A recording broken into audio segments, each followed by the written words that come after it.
কেউ সুখে টান। ঢালিউডের আলোচিত চিত্রনায়ক জায়েদ খান বেশ কয়েক মাস ধরেই দেশের বাইরে অবস্থান করছেন তিনি। অ্যাওয়ার্ড অনুষ্ঠান ও নানা স্টেজ পারফরমেন্সের কাজে গত বছরের 25 জুন মার্কিন মুলুকে ওড়াল দেন।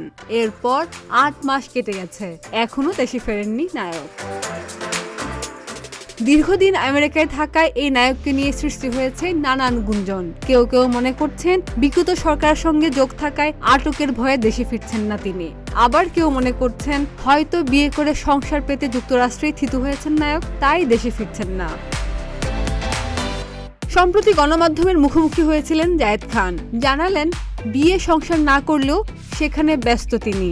বর্তমানে আমেরিকার একটি টেলিকম কোম্পানিতে কাজ শুরু করতে চলেছেন এই ঢাকাই নায়ক।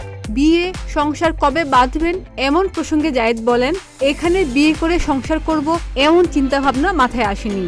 আল্লাহ যেদিন হুকুম করবেন সেদিন হবে বলে বিশ্বাস করি। তবে পরিবার ছেড়ে নাকি এত লম্বা সময় দেশের বাইরে থাকেননি জায়েদ খান, যার কারণে এখনো দেশের জন্য মন কাঁদে নায়কের। জায়েদ বলেন, আসলে দেশের পরিস্থিতি কেমন সবাই জানেন, সিনেমাও কমে গেছে। তবে দেশে ফিরতে না পারার আক্ষেপ জানিয়ে জায়েদ বলেন, দেশে আসলে বাবা মায়ের কবর জিয়ারত করতে না পারার কষ্ট সবচেয়ে বেশি পীড়া দেয়, এছাড়া আর কোনো পিছুটান কাজ করে না।